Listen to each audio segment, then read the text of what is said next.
بھائی سیکولرزم کی حفاظت 2 بجے جلسہ ختم ہو جانا چاہیے، میں اس سے پہلے ہی ختم کر دوں گا۔ میرے بھائی جمعیت علماء کا اپنا ایک کردار ہے، ہم اس سیکولر دستور کے محافظ ہیں۔ ہم سمجھتے ہیں کہ صرف زبانی نہیں کہ دنیا میں جا کر کے سیکولرزم کا ڈھنڈورا پیٹا جائے اور ملک کے اندر مسلمانوں کی 600 سال پرانی مسجدوں کو گرا کر کے وہاں مندر بنایا جائے، یہ سیکولرزم نہیں ہے، یہ ڈھول کا پول ہے۔ آپ کی پارلیمنٹ فیصلہ کر چکی ہے آج سے تقریباً 30-32 سال پہلے کہ جو مسجد جہاں جو مذہبی عبادت گاہ بنی ہوئی ہے سن 47 میں، اس عبادت گاہ کو اسی حال میں رہنے دیا جائے گا۔ آج آپ یہ کہتے ہیں کہ نہیں، بنارس کی مسجد کو توڑ دو، وہ ہماری ہے، متھرا کی مسجد کو توڑ دو۔ آپ کے کردار کا اور پارلیمنٹ کا کیا اعتبار ہے یہ بتائیے؟ کیا چیز ہے پارلیمنٹ کے اندر؟ پارلیمنٹ اس قانون کو بناتی ہے، آپ اس قانون کو ٹھوکر مار دیتے ہیں۔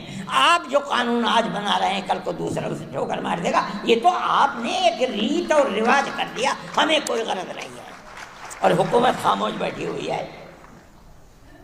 میرے بھائی جمعیت علماء حکومت کا لحاظ کرتی ہے، جن کو حکومت ہے ہمارے ملک کے عوام نے ان کو بیٹھالا ہے، ہمارے ملک کی اکثریت نے دستور کے مطابق ان کو ووٹ دیا ہے، ہم نے ووٹ دے کر کے انہیں بیٹھالا ہے۔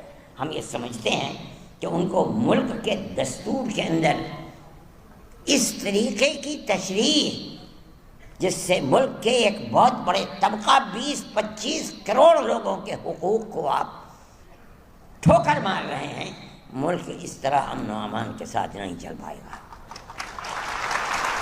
اور اس کے نتیجے کے اندر ملک کی جو صورتحال ہے، آپ اپنی زبان سے کہتے رہیں کہ ملک ترقی کر رہا ہے اور ساری دنیا کے اندر ترقی کا ڈھڈورا پٹ رہا ہے، مگر ملک کے عوام کی جو صورتحال ہے اور فقر اور بے کسی کی جس طریقے پر پورے ہندوستان کے اندر کیفیت ہے، آپ اس کو دیکھ لیجئے۔ میں اپنی زبان سے کچھ نہیں کہتا ہوں، میں ایک مذہبی آدمی ہوں، میرا اپنا ایمان اور یقین ہے کہ اللہ جو چاہتا ہے وہ کرتا ہے، یعنی ایشور جو چاہتا ہے وہ کرتا ہے، یعنی اوم جو چاہتا ہے وہ کرتا ہے۔ آج آپ کر رہے ہیں، ٹھیک ہے کر دیجئے، کل کو حالات بدلیں گے دنیا کے اندر، میں زندہ ہوں، میں بھی مر جاؤں گا اور دنیا کا ہر آدمی مر جائے گا، دوسرا آئے گا اپنے خاص ذہن کے ساتھ آئے گا۔ حالات کیا ہوتے ہیں ان کو آج نہ میں جانتا ہوں نہ کوئی جانتا ہے، اللہ جانتا ہے اور ان کے سوا کوئی نہیں جانتا۔ میرے بھائی ہم یہ سمجھتے ہیں کہ امن و امان کو پکڑنا چاہیے۔ میں مسلمانوں سے یہ کہتا ہوں کہ آج کی حکومتیں جو کچھ کر رہی ہیں اس سے فرقہ پرستی اور آپس میں نفرت اس طریقے پر ابھر رہی ہے کہ نہیں کہا جا سکتا کہ کل کو کیا ہوگا۔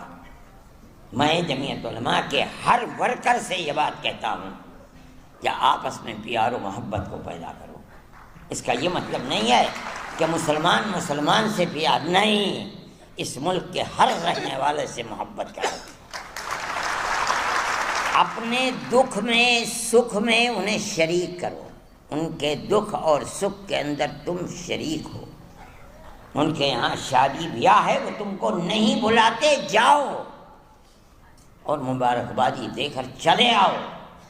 کھانا کھلاتے ہیں کھاؤ، نہیں کھلاتے نہ کھاؤ۔ جب تمہارے یہاں سکھ ہو، شادی بیاہ ہو، تم اپنے رشتہ داروں کو جس طرح بلاتے ہو، اپنے دائیں بائیں رہنے والے غیر مسلموں کو بلاؤ۔ یہ تمہاری پرانی زندگی ہے، آج کی نہیں، یہ ہزاروں سال پرانی زندگی ہے، اور اسی طرح اس ملک کے اندر ہم رہتے چلے آئے ہیں۔ دنیا کے کسی ملک کے اندر مسلمان اور غیر مسلم کو اس طرح جیسے اس ملک میں رہتے ہیں نہیں رہنے دیتے۔ دیکھو گے گاؤں کے اندر رہتے ہیں، اگر ان سے پوچھو کہ مسلمان کب سے آباد ہے، نہ مسلمان جانتا ہے کہ اس کی تاریخ کیا ہے، نہ ہندو جانتا ہے کہ اس کی تاریخ کیا ہے۔ اس پیار و محبت کے اندر شریک تھے، لیکن آج کی سیاست یہ پیار و محبت کی سیاست نہیں ہے۔ میں یہ سمجھتا ہوں کہ یہ بڑی تباہی کے آثار ہیں۔ آپ کو جمعیت علماء کے ورکر ہونے کی حیثیت سے آپ کو اس سلسلے میں قدم بڑھانا چاہیے۔ میں مدرسے والوں سے کہتا ہوں، صحیح ہے آپ کا مدرسہ مذہبی مدرسہ ہے، لیکن یاد رکھیے رسول اللہ صلی اللہ علیہ وسلم جن کی زندگی کو لوگ جانتے نہیں اور خاص طریقے کے اوپر برادران وطن نہیں جانتے، غیر مسلموں کے ساتھ اٹھنا بیٹھنا رہنا سہنا آپ کی زندگی تھی۔ آپ جب تک زندہ رہے، میں ایک بات کہتا ہوں اور تو یہ تو بڑی لمبی بات ہو جائے گی، ابو طالب آپ کے چچا تھے، آخری وقت تک بت پرست رہے اور کھانا پینا اٹھنا بیٹھنا اللہ کے نبی کے ساتھ تھا۔ اگر اللہ کے نبی کو مکے کے لوگوں نے آبادی سے باہر کر دیا، ابو طالب نے ساتھ نہیں چھوڑا، باہر رہے، اور دین کے اعتبار سے وہ اللہ کے دین کو، اللہ کے نبی کے دین کو نہیں مانتے تھے، آخری وقت تک نہیں مانتے تھے۔ جب جان نکل رہی تھی تب گئے نبی کریم علیہ السلام ان کے پاس اور جا کے کہا چچا ایک مرتبہ لا الہ الا اللہ محمد رسول اللہ کہہ دیجیے، میں قیامت کے دن اللہ کے یہاں آپ کی شفاعت تو کر دوں گا۔ ابو جہل وہاں کھڑا ہوا تھا، ابو جہل نے کہا ابو طالب کیا کہیں گے تمہارے بعد لوگ، کیا آخری وقت میں اپنے باپ دادا کے دین کو چھوڑ دیا؟ یہ کہا کہ نہیں، میں اپنے باپ دادا کے دین کے اوپر ہوں، اور مر گئے۔ اللہ کے نبی نے ساتھ نہیں چھوڑا، نہ انہوں نے چھوڑا نہ اللہ کے نبی نے ساتھ چھوڑا، حالانکہ اللہ کے نبی کے دین پر نہیں تھے، نہ زندگی میں تھے نہ مرتے وقت تھے۔ میرے بھائی یہ رسول اللہ کا کردار ہے۔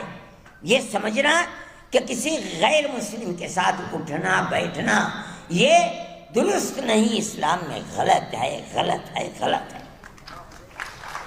ہم اس ملک کے رہنے والے ہیں، وہ ہمارے بھائی ہیں۔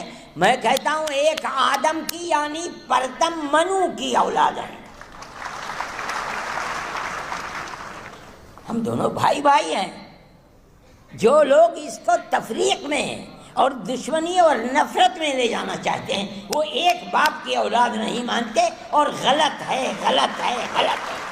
ہم سب ایک ہی باپ کی اولاد ہیں، ہم سب ایک دوسرے کے بھائی ہیں۔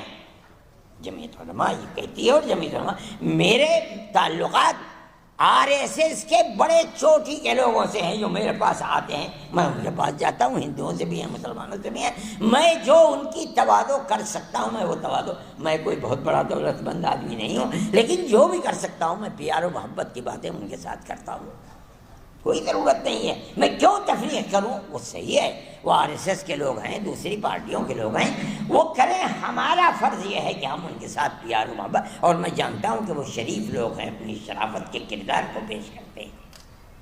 میرے بھائی میں اس لیے کہتا ہوں کہ آپ کو اس سلسلے کے اندر جو مدرسے والے ہیں وہ اپنے مدرسوں کے جلسوں کے اندر بلائیں، بچوں سے تقریریں کروائیں، ماں باپ کے ساتھ کس طرح تعلقات رکھنے چاہیے، قرآن کیا کہتا ہے، اللہ کا نبی کیا کہتا ہے، ان کو سنائیں، پڑوسیوں کے ساتھ کیسے تعلقات ہونے چاہیے، آدمی کے ساتھ قطع نظر اس کے کہ اس کا مذہب کیا ہے کیسے تعلقات ہونے چاہیے، تاکہ آپ کے خلاف جو پروپیگنڈا ہے کہ اسلام دہشت گردی کا مذہب ہے یہ جائے تو لوگ سنیں تو کہ آپ تعلیم کیا دیتے ہیں، قرآن بتاتا کیا ہے۔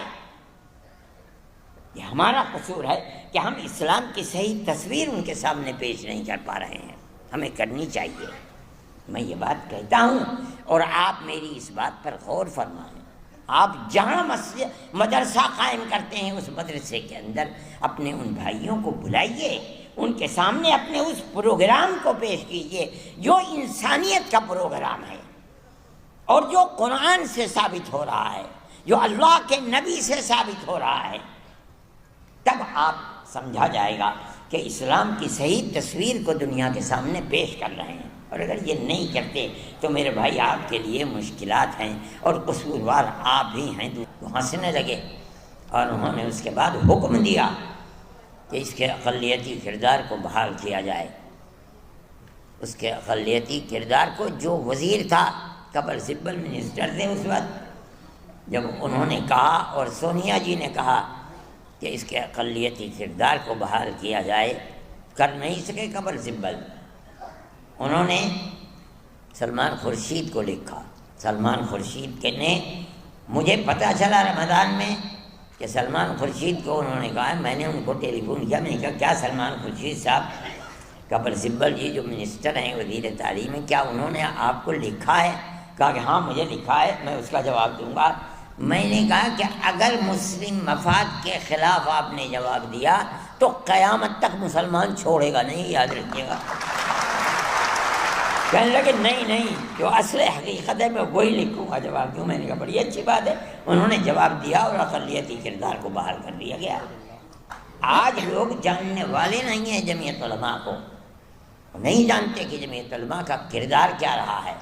سیکولرزم کی حفاظت جمعیت علماء نے کی ہے، ورنہ ملک کا دستور میں اگر نام لوں کہ وہ کون لوگ تھے جو گاندھی جی کو مجبور کر رہے تھے کہ ملک اب سیکولر دستور نہیں ہوگا، لیکن جمعیت علماء کے سامنے گاندھی جی بھی اور جواہر لال نہرو بھی اور دوسرے لوگ بھی مجبور ہوئے اور انہوں نے سیکولرزم کو قبول کیا. اور جمعیت علماء کے اس مطالبے کے سے کبھی کانگریس باہر نہیں جا سکی، اور اگر کانگریس باہر نکلنے کی دائیں بائیں ہوئی تو کوئی نہیں بولا. جمعیت علماء تنہا وہ جماعت تھی جس نے اس کے خلاف جیل بھرو تحریک کو چلی. اور مجھے خوب یاد ہے کہ جمعیت علماء کے سارے ملک کے لوگ دلی کی کالی مسجد کے اندر تھے، اور سونیا جی نے، اندرا جی نے ایک سفید کاغذ کے اوپر دستخط کر کے جنرل شاہ نواز کو بھیجا، اور وہ آئے کالی مسجد میں، اور انہوں نے ان کے سامنے وہ تحریر دی ان کے دستخطوں کی کہ اندرا جی نے بھیجا ہے، آپ کے جو مطالبات ہوں آپ اس میں لکھ دیجئے، میرے دستخط ہیں اور مجھے وہ مطالبات منظور ہیں. اس تحریک کو ان کے اس وعدے کے اوپر ختم کر دیا گیا. یہ دوسری تحریک تھی جو چلی تھی. یہ جمعیت علماء کا تعلق تھا. آج لوگ جانتے بھی نہیں کہ جمعیت علماء نے کیا کیا ہے. ان کا خود کوئی کردار نہیں، وہ جمعیت علماء کے کردار کو کیا جانیں گے. میرے بھائی، آج اس سیکولرزم کو ختم کرنے کی بات کی جا رہی ہے. میں یہ سمجھتا ہوں کہ اس ملک کو بربادی کی طرف لے کر کے چل رہے ہیں. وہ اگر یہ سمجھتے ہیں کہ سیکولرزم صرف ان کے دو کھٹکتے ہیں، ان کو سب سے پہلے مسلمان اور دوسرے درجے کے اندر عیسائیت. ہم جس سیکولرزم کو لے کر چلتے ہیں، ہم یہ کہتے ہیں کہ تنہا مسلمان نہیں، ہر اقلیت، چاہے وہ عیسائیت ہو، چاہے ملک کے اندر براہ نام یہودیت ہو، یا کوئی بھی اقلیت ہے، جب ملک آزادی کے وقت اس کا دستور سیکولر دستور ہے، وہ سیکولر دستور رہے گا. اور اگر آپ اس سیکولر دستور کو ختم کر کے یہ چاہیں گے کہ ملک کو سلامتی کے ساتھ لے کر چلیں، ملک سلامتی کے ساتھ نہیں چل پائے گا. یہ 25-30 کروڑ کی مسلم اور عیسائی اقلیت کے ہوتے ہوئے آپ یہ چاہتے ہیں کہ ملک کے اندر امن برقرار رہے گا اور ان کو زندگی کا حق نہیں دیا جائے گا، دستور میں ان کا کوئی مقام نہیں ہوگا؟ نہیں ہو سکتا. آج آپ کے ہاتھ میں طاقت ہے.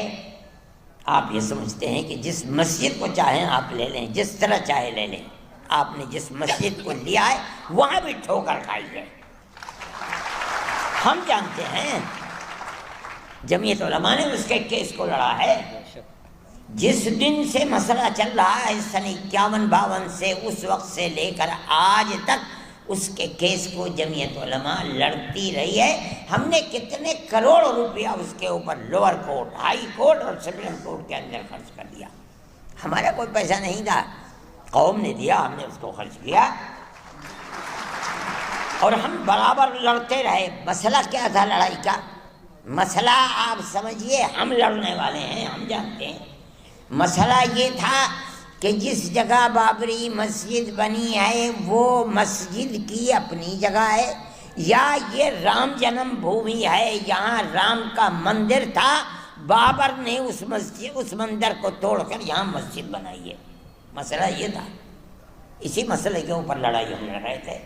آپ کو یاد ہوگا کہ آثار قدیمہ نے اس کی کھدائی کروائی تاکہ مندر کے باقیات نیچے سے نکلتے ہیں، نہیں نکلتے، باقیات نہیں نکلے، کوئی پتھر نہیں نکلا، کوئی ستون نہیں نکلا، اور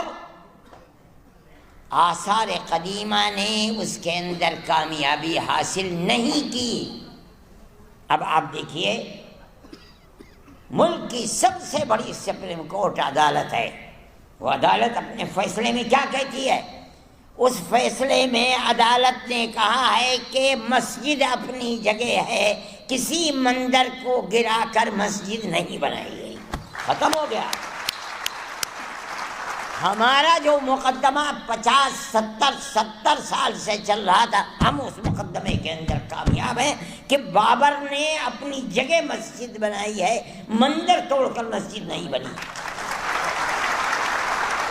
ہم مسلمان ہیں، ہم جانتے ہیں کہ اگر کسی دوسری جگہ کے اوپر مندر توڑ کر مسجد بنائی جاتی، وہ مسجد نہیں ہے۔ مسجد وہ ہے جو مسجد کی جگہ ہے اور اس جگہ کو وقف کیا گیا ہے۔ ہم تو اس مقدمے کے اندر کامیاب ہیں۔ جب یہ کہہ دیا گیا کہ مسجد اپنی جگہ بنی ہے، مندر کو توڑ کر مسجد نہیں بنی۔